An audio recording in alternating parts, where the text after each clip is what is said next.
Hey, what's up guys? Parker Welbeck here with FulltimeFilmmaker.com, and today my team and I are going to be giving you our thoughts on the all-new 6K Blackmagic Pocket Cinema camera, and we're going to be directly comparing it to my $50,000 Red Dragon 6K camera by showing you side-by-side footage so that you can tell how well the Blackmagic stacks up to a high-end cinema camera. Now, please don't take this comparison too seriously. Obviously, the Red should be a nicer camera, but it's fun to see how close some of these less expensive cameras come to replicating images that you would see on the big screens. So first, I'm going to be showing you some side-by-side footage, have you vote on your favorite, then we'll break down the differences between the two systems and the images they produce. Check it out.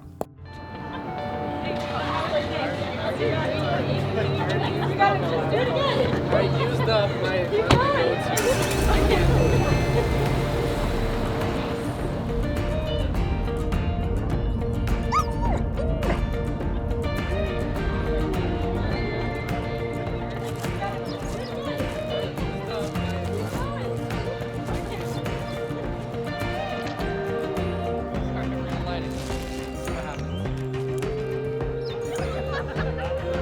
even close. No. But I think we went.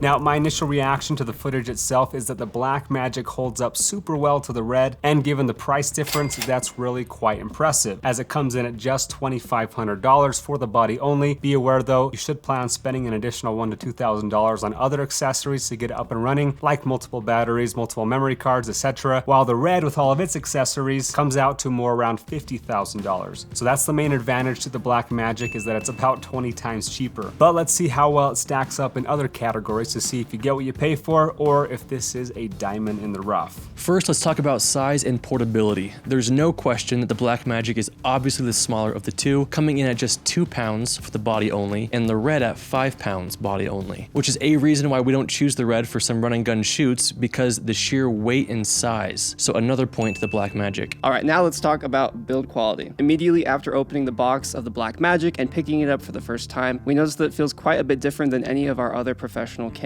Now, the plastic on the body camera feels cheap, but it's actually made out of a carbon fiber material, so it's technically a lot stronger than most standard plastic. Our friend Kyle, who uses Blackmagic as his main camera, says that he's dropped it several times, but it's managed to survive with no cracks or damage to the internal components. The Red, on the other hand, is made of solid magnesium, so it's extremely durable, but probably best not to drop it still. Now, all the components that Red makes are professional grade, so they're built to last, whereas the Blackmagic is geared towards more of the prosumer market, where plastic is perfectly acceptable. Now, we recommend getting a camera cage for the Blackmagic if you end up picking one up, so we'll link that below, but as a standalone system, the Red has much better build quality, as it should, for the price. Next up is battery life. Our team prefers to shoot on Canon cameras, so it was a pleasant surprise that the Blackmagic actually allows you to use Canon LPE6, but because of the huge 6K files it produces, we went through about 5 batteries during our 2-hour shoot, and according to Blackmagic's website, the Pocket 6K will last 45 minutes per one full battery, but we found ourselves switching them out every 20 to 30 minutes. Now, luckily there's a port on the side that allows you to hook this up to a V-mount battery, so if you're okay with a larger setup, then we recommend doing that so you can shoot for longer periods of times without any interruptions. Now, the Red's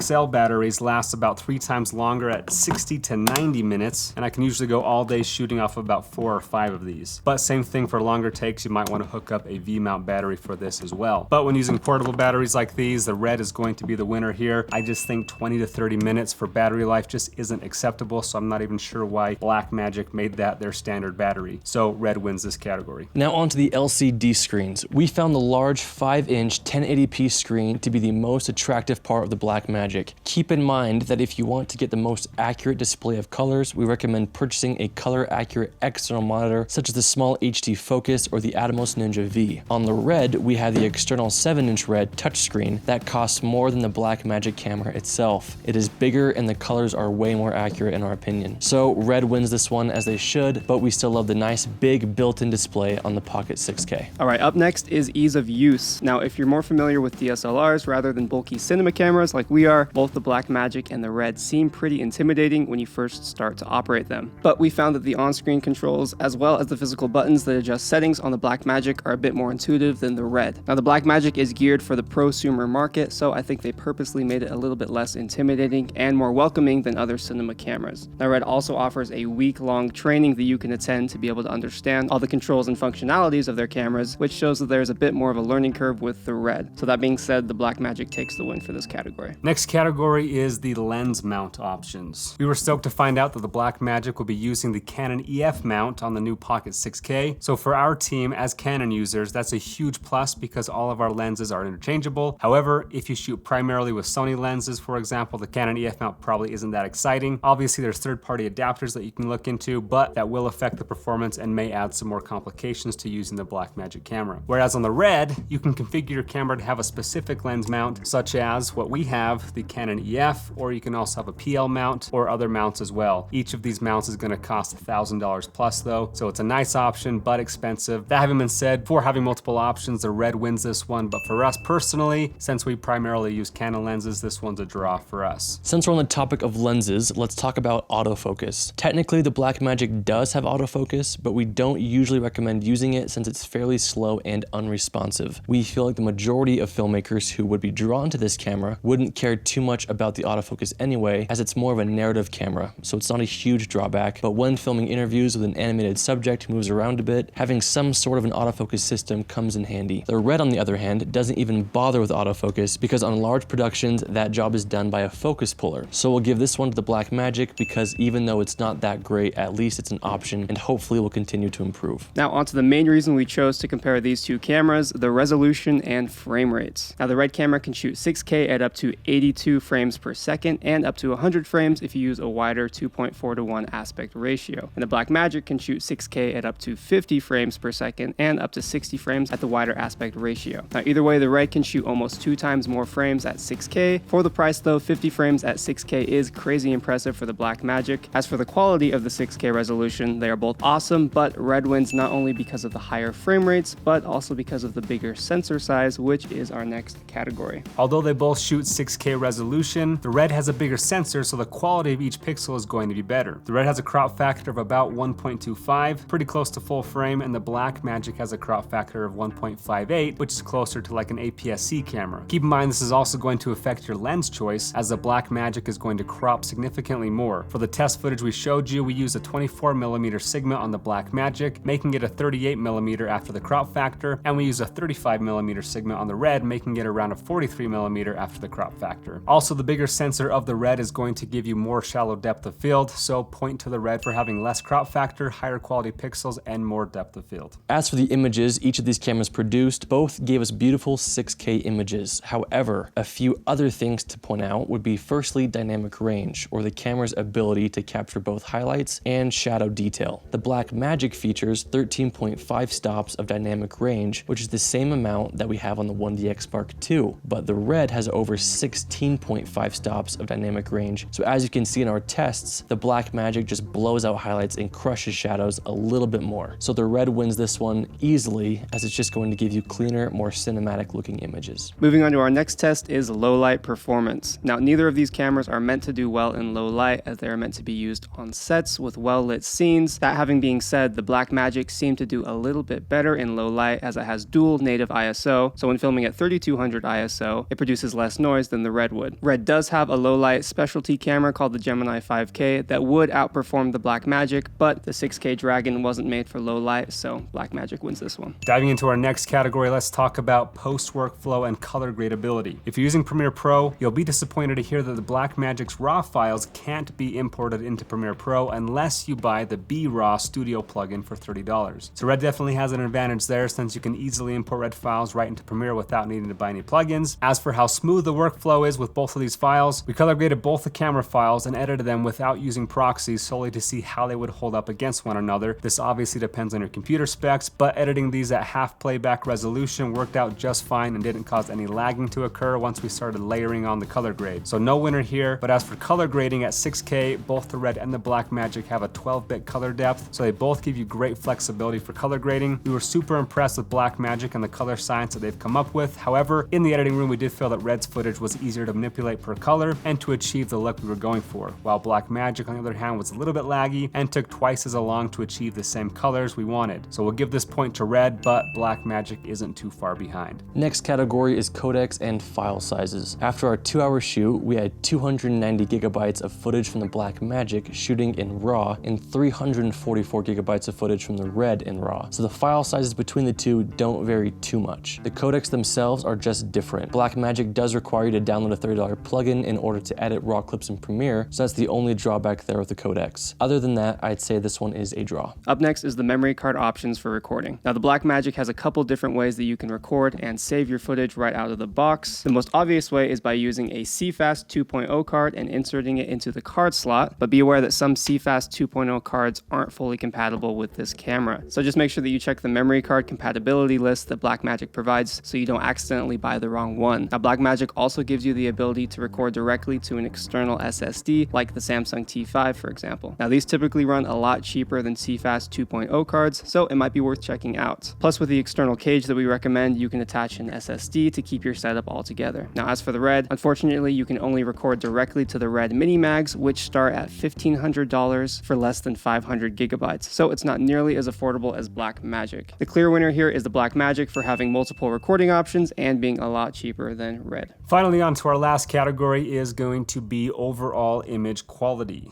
We were honestly blown away with how well the Blackmagic was able to stack up to the Red. It's pretty hard to tell based on our comparison video which image was which, so hats off to Blackmagic for being able to pack a 6K sensor with RAW capabilities into such a small and affordable package. It's no question that the Red is known for its incredible resolution, high dynamic range, frame rates, color depth, and so on. So overall image quality is going to go to Red, but again, we are super impressed with Blackmagic that it was able to keep up as well as it did. Now, our overall thoughts on the Blackmagic 6K Pocket Cinema camera is that it's a great narrative style camera on a budget, but personally we all agreed that none of us would actually use this camera, mostly because none of us really shoot narrative style videos, and for the style of videos we shoot, the 1DX Mark II is much more practical with better battery life, autofocus, easier workflow, better in-camera colors, and so on. So based on all these categories that were important to us, the Red is the clear winner in this shootout, but obviously you're going to pay an insane amount more money, so it's exciting to see a company like Blackmagic pushing the envelope and developing affordable cameras that even come close